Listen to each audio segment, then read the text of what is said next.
Good evening, everyone. So the purpose of gathering tonight, and hopefully and prayerfully, this won't be the last night that we gather, but a whole system of racism has brought us to this meeting tonight. And as a system had been established before the first slave ships left for Africa, we also need to establish a system to eradicate that kind of culture. And I believe with all my heart that it has to begin with us as individuals and then to ripple out. So we would like to come together in agreement with everyone here on this call on one accord to talk about a possible strategy and then how those strategies can be implemented that would result in cultural lenses being changed in our community. And I'm talking about negative cultural lenses. So tonight, we'd like to try to address the who, what, where, and how of all of that.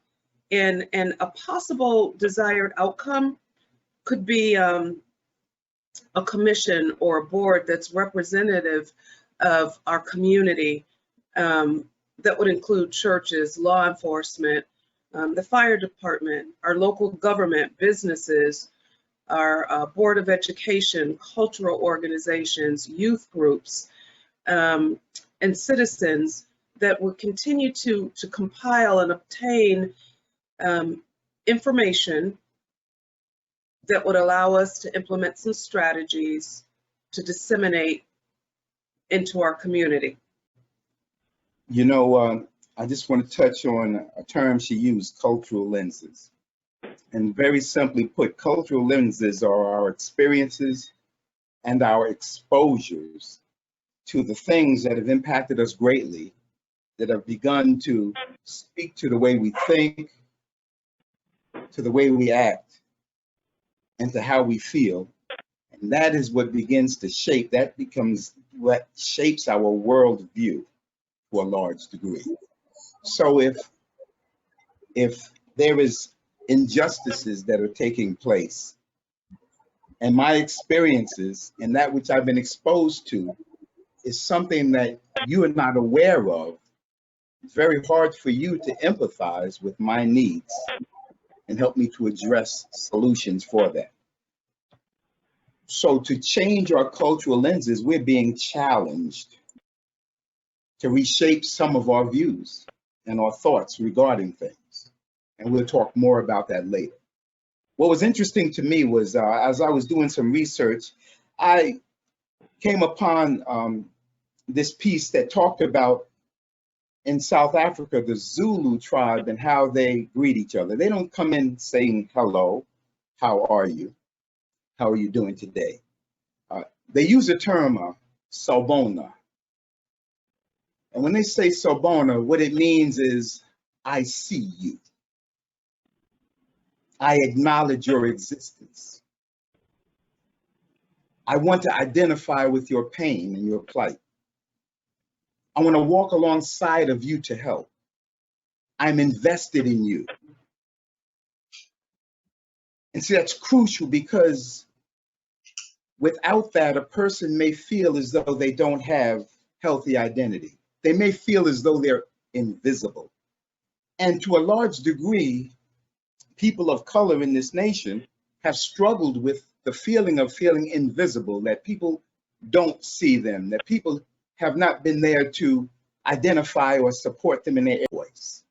So what we want to do is just to tap into that a little bit today and to speak about what we can do to bring about change. What can we do to put forth a concerted effort? What can we do to evidence something that calls for you and I to be change agents?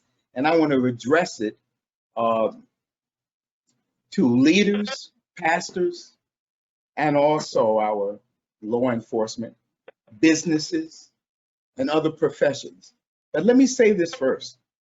From my standpoint as a pastor, as a man of God, I know that mankind can legislate laws, but only God can change the heart.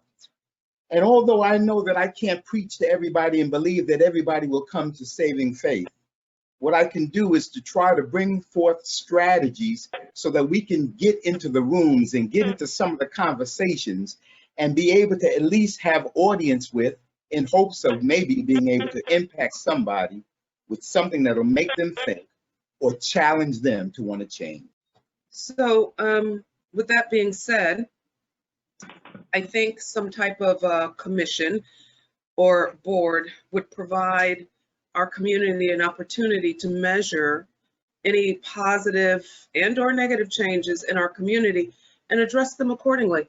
And listen, this is not a short-term thing. This is going to have to be ongoing. And we're not talking about for days or for weeks. We're talking about for years. It took 400 years, over 400 years, to get us to this meeting tonight. This isn't something that's going to be changed in 2 weeks or 6 months. So we all have to be committed to change for the long haul, and to be able to pass that on to the next generation and the next generation and the next generation until we start to see it become a fabric of our American culture. So with that being said, I hope that everybody had an opportunity to view the Jim Crow and America's Racism by Hip Hughes, because I think that gives us a launching point as to how systemic it is and how it was passed on from individual to individual. And history doesn't lie. These are facts, and it's made it crystal clear as to why we need to move forward with determination for cultural change. So, and I know there's probably been many meetings around Danbury regarding racial injustices. And I think instead of little pockets and satellite meetings, there should be something that we can do to all come together.